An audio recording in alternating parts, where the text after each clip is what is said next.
And what the court did was to say, you tender evidence. It is the opinion of the court to say, a quite fast tender and tender. Lawyer Kusi, Eddie Akosua Serwaa bro. It's all over social media. Say, yeah, the original marriage certificate, and my lady Abusuapanin.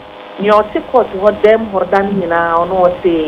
there were other pieces of evidence to show. When him said certificate now, so only any certificate. There was a translation of that certificate by the Ghana Institute of Languages. Mama, we come so we na Ashanti no town. They say.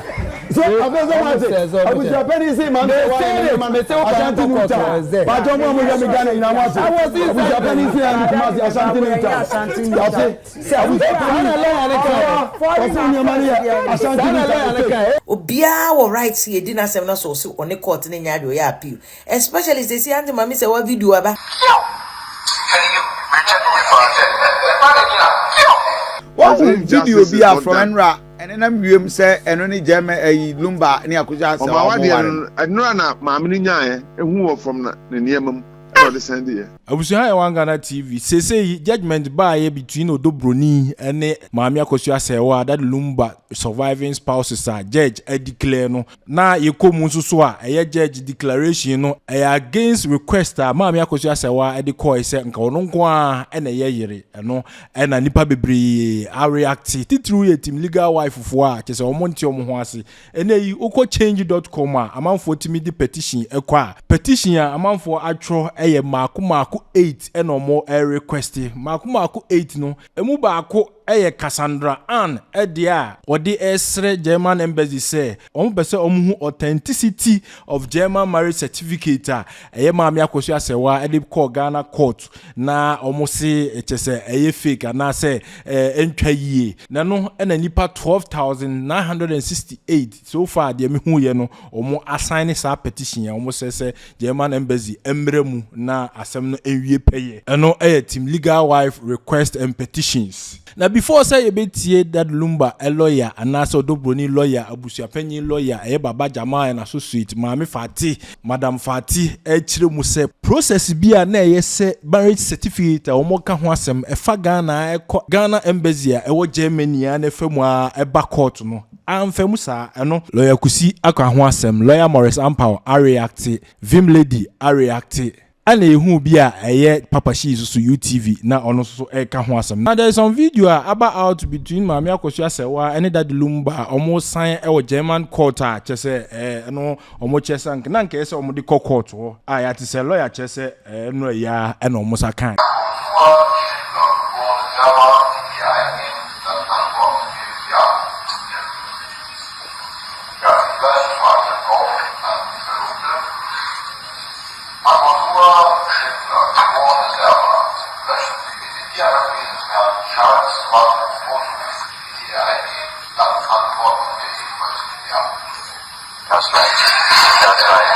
That's right. Papa no.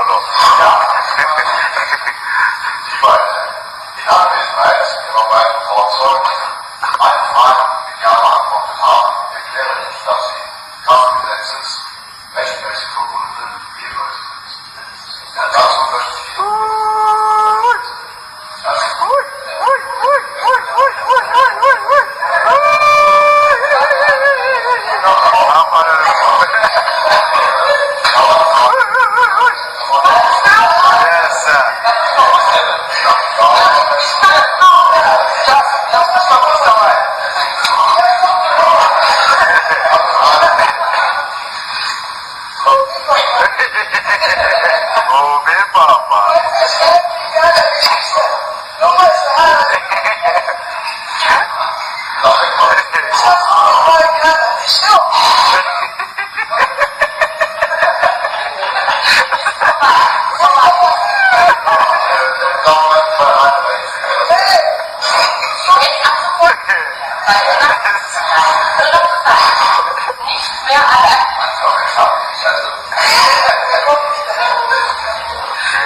You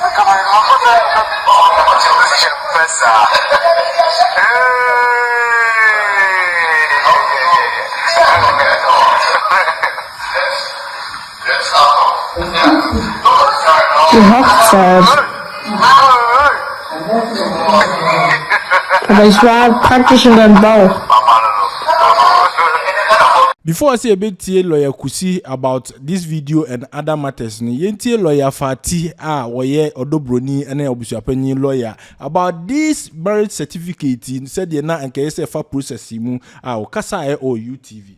Exactly, well, yes, you didn't can share Akosua, Madam Akosua ni German certificate now the buy HS or your year no. Yes, she mono. Ninkra to di beba no. Ninkra ta na koye mienu. Okay. Date wenku. Signature we signature nko. Ni yes one franco pa process mo say. What the foreign document back chrome ha. Yeah, what process is our family? Say English language, I will translation. Okay. From a certified translator. Would be before bear translation, would be call or marriage office or Akwaji extract. No other translation. We are work on notarize. We are not of Ghana embassy. I was born and son. I would be aba. Nana and Kasa no more the bayeno. I'm far away no money. Ain't my lord catch on the my lady catch on someone for original and bra. Original where you buy a family history was a family book a truck or German any other buy. Let's just say extract of that book no money buy and not still no marriage original marriage certificate extra yes no money buy court no. It's evidence no where no. My lord don't mean in evidence. And now, you will have a very low probative value. It's not just a court to show when we know. The crata or the buyer, no, not the crata and meaty requirements. Never say meatia. A manager say, where ordinance certificate, yeah, soon. It's a certificate, yes, or copy, I would buy no. Na ya just there be e was say fast meal no na set me na akoso ansana acho na me pese me hu say process of say wo dey wo marriage certificate free outside Ghana dey banum and a court extra kwan a wo be fa so a wo be ye na ansana wo dey aba court day na say we dey bibi a lawyer ni na dey hu. Okay. Lawyer ni na be hu sem po we hu a o hwe evidence act no ma section 161 no so ka hu asem nanso ye call court no omode first one buy na meet requirement na yen defense counsel yen representing we Abusuapanin yen na first defendant say represent Abusuapanin ye church mu chair my lady cut or the buy a foreign documents are all better into Ghana. And running so foreign documents especially any English language more. Yan German kasa. In here was said, Ukoji extract no was a his was our marriage office and was a one who become a certified translator. Not translating, not stamp any dini stamp so. We are not their common notary public or be notarizing license notary public or be licensing or be stamping assign meaning date in our show. We are not their common Ghana embassy. I was born. One month so I want you almost by yes, so I so much and to deal with this to answer now. But near say a brocheno and I say foreign land and so sticky star near me. At every point in your Mushishemu, I wish to show marriage certificate. Are you indeed married? Is a marriage is a certificate value? How much is your son? Munina and Sana, a beban chance and a bahano. Not continue who say, oh, with your papa meal, no money, a pepper. Now, what's in your far way no more? Now, go photocopy Keba. And ye are not so the aba date winku. First one out the buy a date, second one out the buy a date with Ninano. And ye are not so the same person this time we are signed or the same person, a different signature.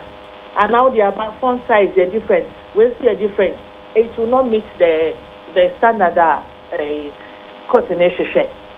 And so, what's so far? Some meal no matter process and a standard processor. I was so film. In 20 minutes, foreign documents is in German. Now photocopying back.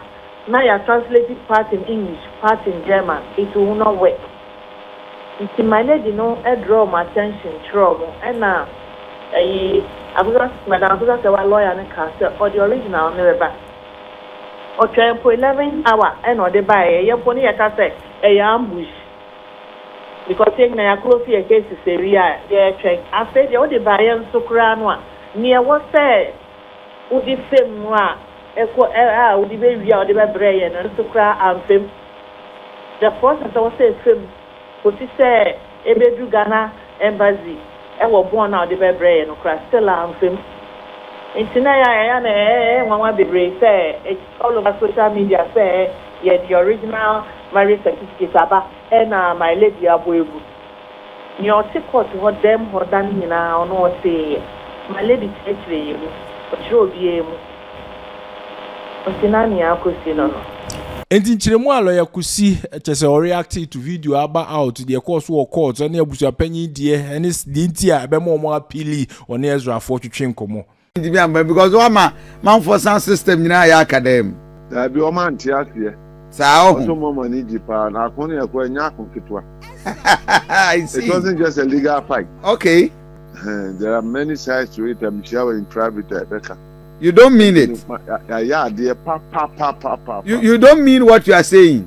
I mean what I'm saying. I see. Beyond the legal task, yes. A lot. Actually. Yes. Wow. This is serious revelation.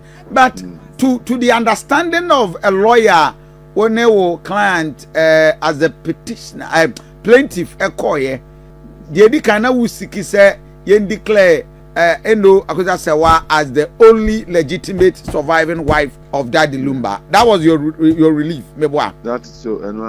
And Okoye Cotton so and granted some also your wife, but still Odobruni Ekahun, isn't it? What is the issue now and more less line of action? You see, as a lawyer, I know civil marriage be monogamous in nature. Yeah. And any other contractual relationship, being wife, whatever you call it, employer, the Omokan Akamun, Aprawa, yes, baby, your marriage is the Akan, but it is impossible. It is not possible with any of those marriages. Because ordinance marriage is monogamous. It can't be a monogamous. Back where you 1.5, 1/4. And that was my understanding of the law, and that is why I went to court based on the facts that were presented before me. But court and it said there was no civil marriage.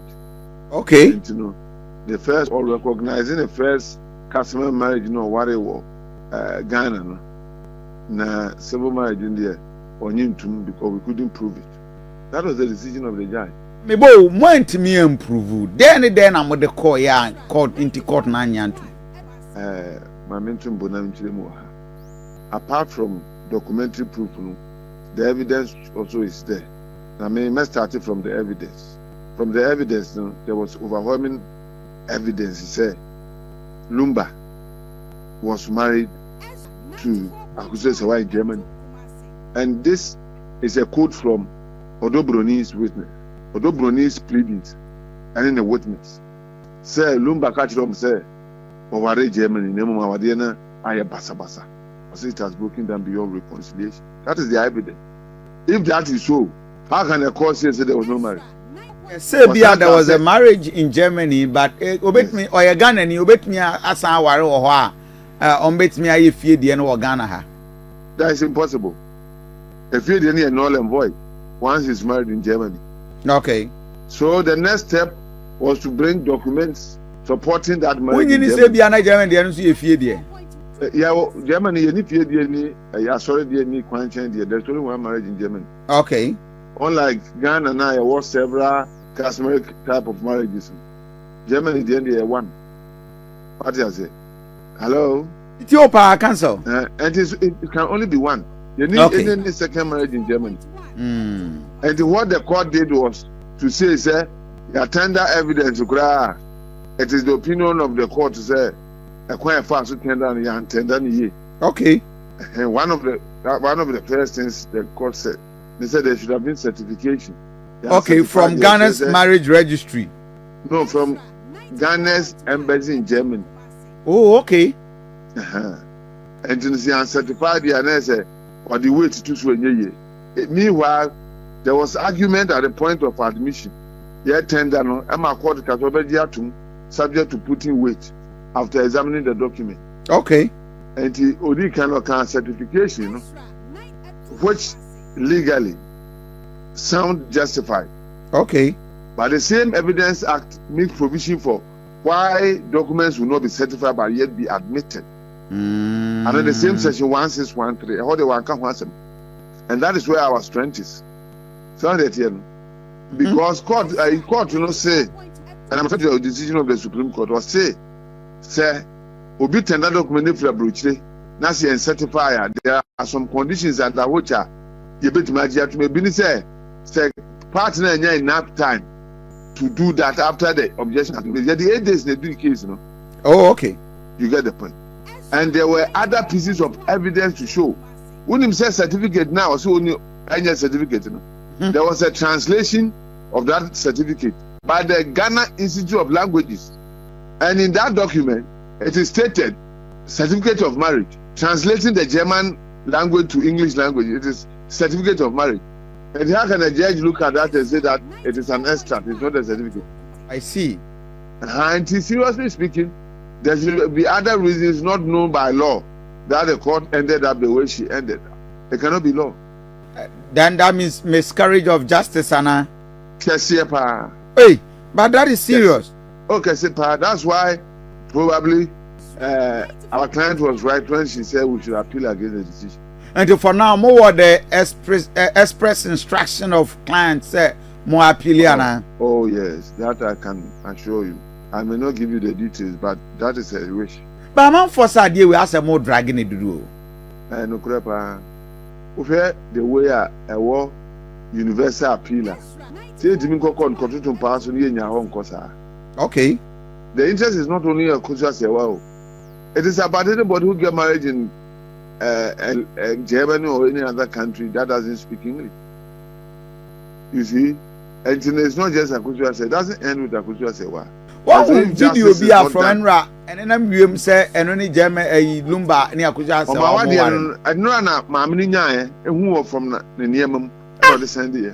And the other I just know who here. Oh yes, who pressure now a case now. You can't blame me. 2004 video. So she has to search all over. I don't know who you know Jimmy can was sending it. But say even video we cry on what the court. The court no will not necessarily just place weight on it because a bit remember say bia on a Lumba cry and your contract we almost sign. Oh, there be share video no yeah. Certificate near the buy and family book no. Okay.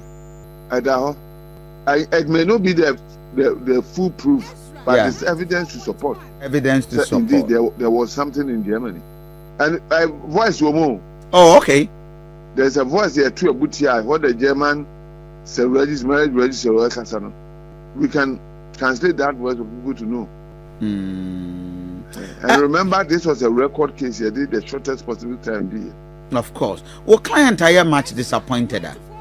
Of course, her expectations were high because it looks like class 1 + 1. They say a 5. Usuko school was a 1 + 1 a 2. To suggest say yako, baby ako manufacture marriage certificate. Akulakro or Ghana and say Lumba Akosua Serwaa eware. Abusuapanin says marriage certificate document we in our town. It is easy for him to say that. A shameless human being. Kusi, who is the cause of that? So bit me una asantimamu na abusua ne sister kan no ne ofan ka ho ne maame kan ho na obi se me abusua bo free baby no abefa tintem na me Kusi efu what be that if you say what you pay them da so when you say abusua penya befa fu so Kusi no de woni say it's so absurd and he should be the last person to speak so abusua omo na omo ye soft to me jana mana ko na we dey say abusua bi no we besim me ye ko na abusua penyi no e ko na ni bi obeyesa abusua bi no obeyesa. Did you in any way request the court say na onfa injunction and to a year so? Oh yes, I did in the beginning. But court na grante. I want grante. And now I'm explaining why we had to do a 2 weeks trial. Yeah. To ensure say the court to make a decision before the funeral.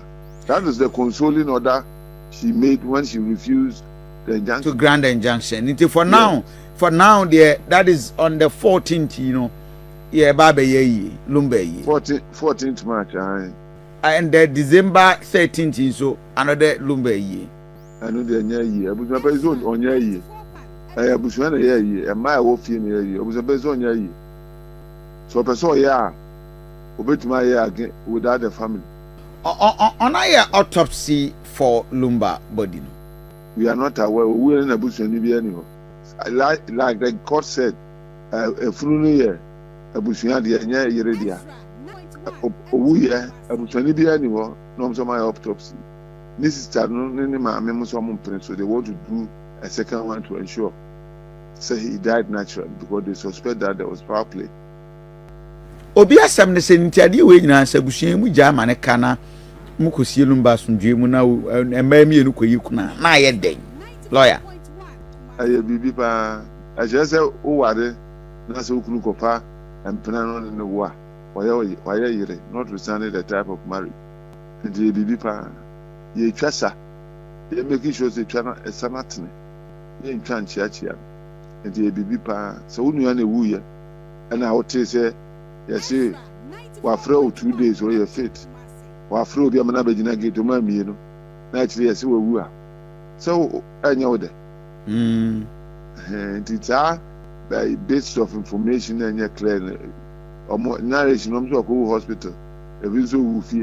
What is this about it? They want to find out. Wow. So, Council, you are prepared for an appeal? I believe so, for academic purposes. In fact, let me say this. A year issue. Yeah. Because my court because of a year. Sure. The injunction was just incidental. Mine was in respect of the marriage. And that is where my concentration is. The rest is not my business. And your banner say even say you crack or so crash, still you would want to pursue with the instruction from your client and over twice or be a year you cry, still by person over court for determination. Of course. The truth should, in fact, the interest in this one. Mom tell but you my warrior more situation.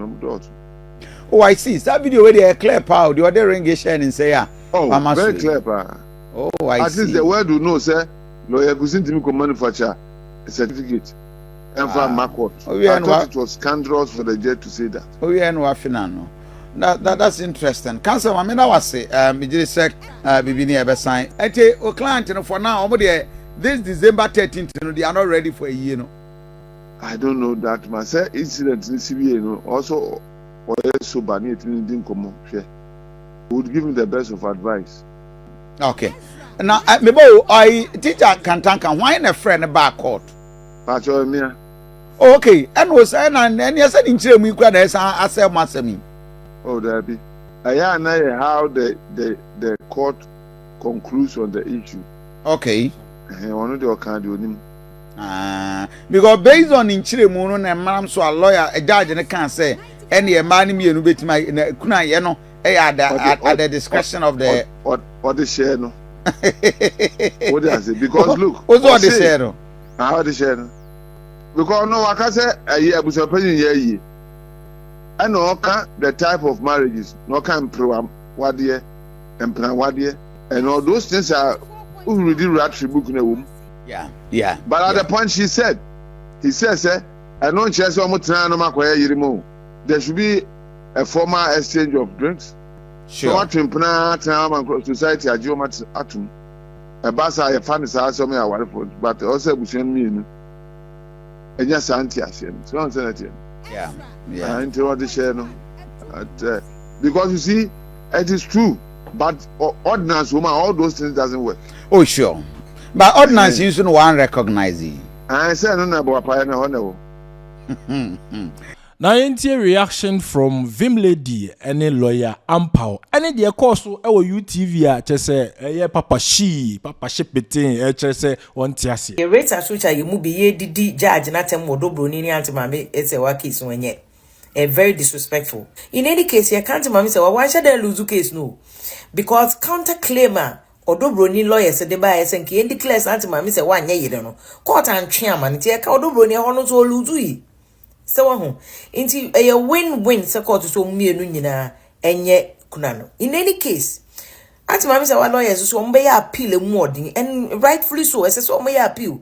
Obia wo rights ye di na sem na so on the court ne nya de ya appeal, especially they say anti mami Serwaa video aba ai kira omo gina court a omo ya aware onu hwe screen so ka behu mu gina court a omo ya aware no because so ya appeal one of the main grounds I have for gina so omo de appeal say the judgment is against the weight of the evidence brofo kese but the kira ne say gina ya court no asi no ene adanse a ye de betu dwa e wo court ene ne nhia adanse ni modu e chen ginaye no a court no asi no eno ene ade a lawyers be gina so one of the main things so be gina so omo de beka koya appeal but eno no who gina so now de koya appeal a e chese court no on san ma on fa evidence fufuro e ma o de odidi kan call high court na no de but in the case of anti mami Serwaa case here we video aba e chese omo gina court a omo sensan ni ade no.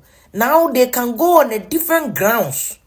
Omo de be court say this evidence we na omo hwehwe video no but omo anya sa time no. Due diligence bi omo ye bi omo anya video but afi de omo sa ka video niti they are appealing to the court of appeal to look at that video no and use it as an authentication. Se court no nyina sa video no so mfa nkire say certificate no omo de buy ni chese ane awaye no edimu pa. Because we show video na that dem do mba sign. Yeah, mami and Serwaa so esan wo video no emuntu court no mfanye edu. That is if a chess and pass baby anu mu gina e wo video no no e court indeed. Na de no mo sign no e aware document indeed. You see, enti sa nyema we nyina ye mra no de amase obia citizen bia obia wasem be court no antwe ama utumi ya appeal. Enti atemdidi amodi judge ne sen. Asem de court we be winning and I we be lose. In this case, you quite the mummy and union cry, technically, or more we knew, because I saw mummy and union. On Tias to me the quap, into where more did a judge and them and on Quacojo be Kunuda. That is publication of false news. Intia, you choose the Siania do call a police protest, I bet me defending. Intia, my and to in any case, our rear and your certificate on Kwa and a ma warrior. Ya mamre justice or lane or yet justice or say. Ya mamre munu ye wawariye mienu under customary law. Ye be on one day one. Number 2 so ye mpana wariye se oni nipa na wari kwa na nipa netena na dance ye de edi mo biye hu se nipa oni netia eno so be ye awariye. In fact, Isifu versus Kwaku court rule krama be ma bia ono so ne oba atena wanye ne ho ade. Oba ne wo ye abusuafo so mo ma be ma ni dia de court rule se be ma ni yekunu odo onye ne ho ade oyekunu. Ene ye wo awarian so emra no a kire se we ye ordinance ya sign to mami Serwaa de ya sign wo court e ordinance e aware de aye from e ordinance e civil marriage e aware inkremofo de eno so ya aware nti se court first court na kasa na se court na chia no as nkofo bebre kan se wa chia no although me dem nkase because me say aware ye wo formula bebre under Ghana law aye de ware nye one formula pe enye ordinance nkwa na ya aware ye wa aware miensa ena efia ware no kra ye one no efia ware no se wo mu mienu enti no mama ma ye ntina be abi mfanya ateni obi a odidi atembia na tese wo nye ready so be ye oni nipa be debate asem intellectually because sabi yakopon boy wa boy nyina adwene ne nyansa to itirim enti judge na ka asem na wa autum so the common sense kra fa we de ehwehwe waso a kire wadwene but atemdidie ne ade no enye fine TikTok for enye fine. Idea way the biggest winner in that Lumba case where you Ghana for nyina. Sua ye sua bibie fru mu no cry enough. because until that Lumba case be obi na online kwa no ko hu obi video cry about law cry no atwam but we am obi aye interested obi start checking na warrior abroche for check omo dey say sa na ye be dey abroche for any studio Ghana for so check omo the biggest winners in Ghana for enya even lawyers nko because omo nyiska woman na obi a wo chefa wom nti atem didie no mpacho me enso no ho because there's a possibility say appeal beba so what you say judgment na buy no when the minimum lawyer Kusi edi Akosua Serwaa bro one should be to miss you know for professional incompetence usha me be to be a judge no so me try dem man try gonna find dem judge to be done there lawyer Kusi to be done there usha judge no the law was clear say equia Serwaa claim say or yeah civil wedding marriage and they say Ghana ha ordinance into this any dey no ye one man one wife so wedding no and the evidence which say Lumba engu sa wedding no into only Mrs. That was the case and na bro ni so say me so dey me nim hwe me so dey Lumba ka chere me say ono no ne woni ho na me ware me fie nti ebusanfo so agima tum nti me ye efia ware na ukisi o court as a lawyer case how they call they say my lord Serwaa the wedded wife he who alleges must prove judge the baby na we catch say obi ye Mrs. fa niam e kire say nipa na Mrs. ba na ko toto pa so o niam de obeko no e ni marriage certificate e so the original when ya original na the evidence degree they say my judge who the reason why I want to be for original mma my lord original no be a shit original no so afa no original no e wo Germany enti na bia se obema order na bia German embassy a friend say akohwehwe wo German registry bia register we say every marriage certificate bia we have a copy yeah ma copy na certified true copy enti anka we your application before the court say the only buy no a sample and your original no but original dey but who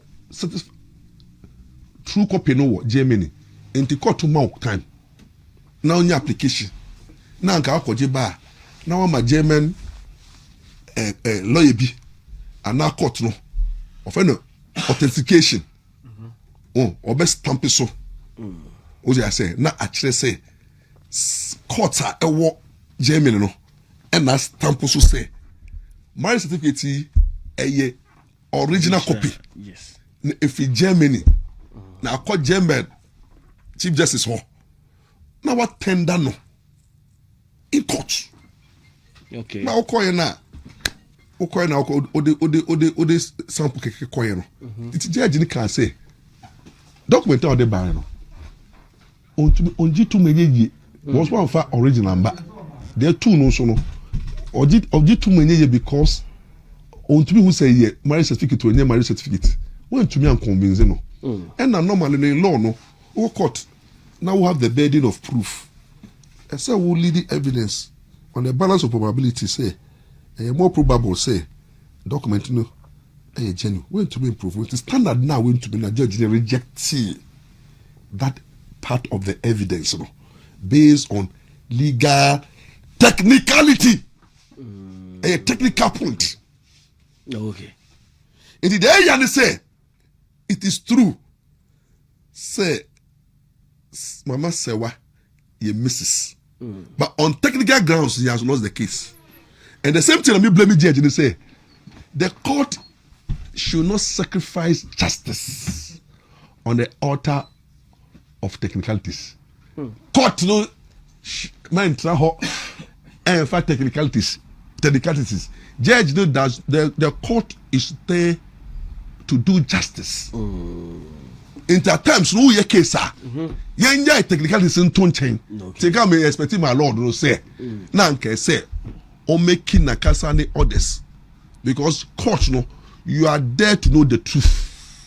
And if the lawyer no and to not present the document to me making consequent or the say be a unya German be a expert witness advice parties say Germany document na be na if Germany and other thing na be a yen to some free German expert witness be that no no testify say whether is it true say documents are what they buy no a document if Germany so na me na judge on technicalities na judge no ball Mami Serwaa asem guye. What you say and or say mutuni nya ko yekra. How can somebody be? How can the missus become equal with somebody who's side chicker who is supposed to be a side chick? That is where the confusion. To the judgment like I it's based on technicalities. The truth is that somebody is a missus and somebody is not a missus. That is the truth. And the lawyer's duty was to help the court to come out with the truth. But my point is that how long can we keep on dragging Lumba's barrier? He needs to rest. Lumba have to rest in peace. And then the Miyane say the way a Lumba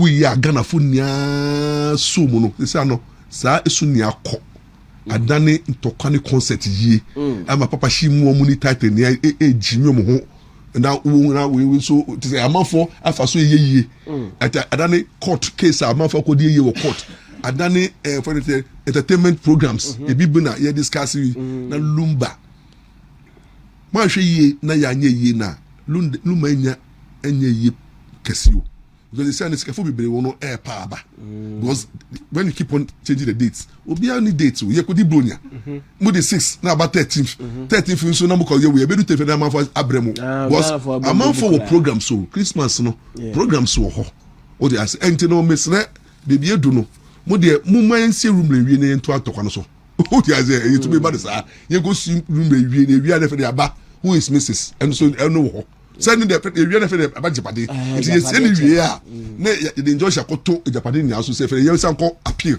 court ni enko hwe say bia judge ni kan no say betumi adana na internal mesre etifo this is my take on it first day na sha asem na se no ono akwa ni opinion ka say o lawyer Kutika say nke be obe subpoena obi o German embassy na waba no about testify the legitimate of these papers because be German and you translate be we me call Ghana foreign affairs for na they call court to Accra o my bibia ma foreign affairs ma co director ho the SCA bia ya e ma judge no ka say we case bi e wo Takrade or the futu so the case bi o Takrade na German for only wo but almost shopping now on German for now on laptop ne bibi na nkofo na wia ono an advice how dey ma cancel no ne the Kusi say German for the offer mama the Kusi we nze obefre omo na omo aba be testify because beginning no na fati o kasa lawyer fati ni nkofo no omo sorry ye say omo system na say system e tukai kakra Germany country so be even driver's licenses keke and also be almost social and easy because one is what me come kasa even go fraud ho Ubeko school thank you make kasa but that didn't bother we down we a citizen of German one naturalize when the Ghana passport na Ghana for when you Ghana ni bio through Madam Akosua Serwaa Fosu ya ma me na ka say the documents no e fake no e wo court wo no this is Ghana everything can happen I testify a lot of things me share my baby I'm so wow so they me titi na dey kika for Africa ho ne ne ma no say ne momo e yo mo ne ma court Lumba citizen Lumba citizen you really know what you know man be citizen you know ono no your citizen and omo nkrata na legit enti sabi a untu kwan ko Germany da now you're a judge and now you're a lawyer now the way system no operate here. What you have to do is subpoena somebody from German embassy or go there and do inquiries by yourself as a judge or as a lawyer. That's what they are saying. Because one, what's the meaning? Yeah, kasa meaning. No kasa papa shiba be sure there. Meaning about me and kasa na me call German embassy. Ena omudi we ma me tiare 440. They call verify say omo aware ne da so exist. Pacho di min chantro me pacho never say me was to be a faker. But this is the Ghana. Anyway, I'm coming. Maybe the Ghana German embassy na me kwaje ye. It na me ba ho that day na no bisa me say papa wa kwaje aba e ma me de kire na me mfa nye show off. Because no mo say en kwaje emfiri homra. E na me kwae no na cancel it no. Why omo lawyer penny. And I say Frau Fosu means Mrs. Fosu. Or that's only Mr. Fosu, that the Lumba, that's so worry. And I'm a catcher say, we are following the case. Now, me and the catcher, our German embassy. Now, one thing I want to say, you near Baba, ko Juma ho. Me papa a musician, me money. Okay. It is the course we Ghana, my force said we can be a woman crata home, you know, or more translating mom, but the bear answered Dachi. Yabusian for more Germany, it be not trouble. And say, more value your documents. Now, more yes, a fake idea or more court today's system, a international banter. I'm praying it's a BB sense because they are costing and send my ministry. My men a cast actually say, almost follow that Lumba case because almost our yeah, what Germany ache and anche. Me pacho. Shadi. My men say. Yes, sir. Mama Akosua Serwaa na lawyers ni dey tie fati no omo adwuma no betimi argue grass e fake but wo judge na be verify said omo ka no say judge bi apeso win the case it obeka say me hu the kra no because lawyer ba go ka say me shares we hu so and judge ka so I can see say we dey a German and all ka say okay stamp no is no ade na stamp no kwa yen translate here what be penny semda me call foreign affairs me abaji ade fake no me call foreign affairs and I'm the coach director say or explain to me lawyer no say say they call Ghana embassy Elbon no mo stamp so and a foreign affairs director catch him say papa you need authority say e stamp German for ade so ye mra no nche yes German for ntimi stamp Ghana for ade so a country me enti when say if foreign affairs yeah a call court and a foreign affairs for we ho omele yema me Ghana foreign affairs do betimi an say they are translating no na English into there omo betimi an den ahwe judge betimi am judgment ono opinion judge bi o person with case bia no or say obetimi aka say me you can say ya so we uhuna na uhunu mpacho uhu stamp so thank you na we in a lawyer say ka say e fake wo mu uhunu stamp no ono e lawyer no so banta case and we judge na be make sure say the all can o play one as on play and this ade na original said mama Akosua Serwaa ontwa kanta video America enka court we say enka mo chimi amede ba he no enka court na say mo chimi say fake dia na ka judge wa me arrest me and your money free German embassy. So, when I am marriage certificate, baby, any crab in your so or Reminiano. Okay. Now, the attention, oh, I was Germany and Tissa Ghana, Diana. We say, I'll say, witness a Bessa, we have Bessa, and Tissa Ediano. What sound would you know, Kusi, and as will be crab Bessa. Now, I'm on the realm system. Oh, Koje copia, and yet, yes, and signing a demand. Debbie, and yes, Debbie. In this alternate Ghana, yes, Ghana, Diani. See green, white. If I need be better, why mistake? Okay. Enti Germany for no me bomb say be a in no on can 2 man then because my America say omo e watch the costume because na people no ho aba niam be but no munim say evidence we ye be here. Yes. Iti munim say evidence na mo de kon e be ko process mu ana. Papa.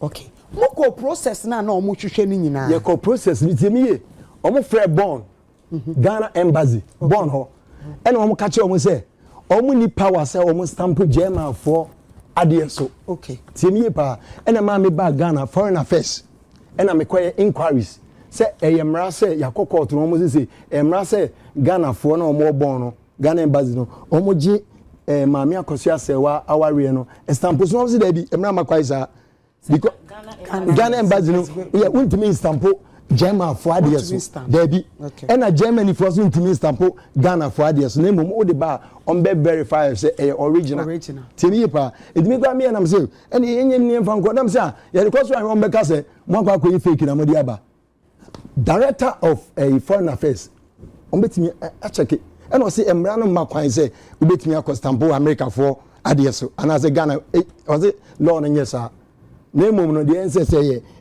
Dutch mo be translate the aba ye no na madia kramenia be so what say baby it documents baby ni kramenia it patcho we no ne original marriage certificate ni kramenia we na mo de court we kramenia nyina tie satisfied me ba we ni so for sure na some ni be ni make say you know sorry me patcho dia ye papa Lumba sign no na ye mami Lumba sign eno na mo koje bae anenye no ene kura no me pa ene kura no me ba mpacho okoji a Germany de ye mfa signature no e ma unya sign call mu system okoji a ye ma copy no signature na mba debi o ware on bi defie debi tie de ma ye ma marriage book tie mi we extra me ba o marriage book e de ma o eni ade bom tie ena bibom no tie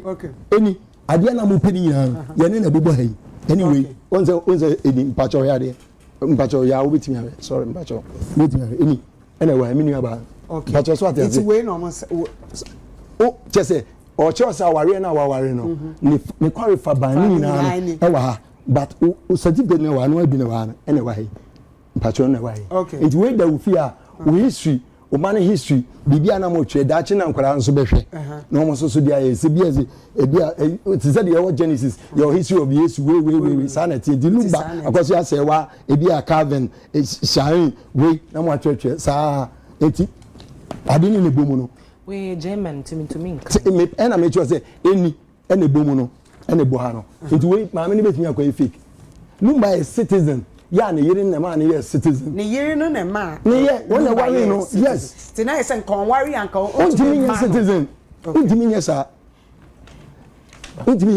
e pa to be timi the judge no one can say documents na okutana na so check the fake one ab me pa to say didn't go through a certain process me pa to odi kan ye tie o ze mini aba ne kan so ntimi o ka so ntimi nyisu ano se e fake yes kan se mini yesi ho pa to what is process o mo ka se nye bia no me tu ho na mo okay me call director no mo se Ghana ni to me say o mo ko stamp Germany for e ba cho mo marriage certificate so my lady me ni aba won me ka say won kwa say o so pin na obi fi German embassy ho aba na my lady ka say wadi case ni bi takrade wadi ye mfato say wadi case no mo kra Germany for there o fe o mo ma enti o pese o di tumu say original you can choose the original and now na judge me pato what say you can choose say obegbo atu agu na waji fia ware na tum okay me pato what say because one mo say maame no e de ne nsan ba beja ware no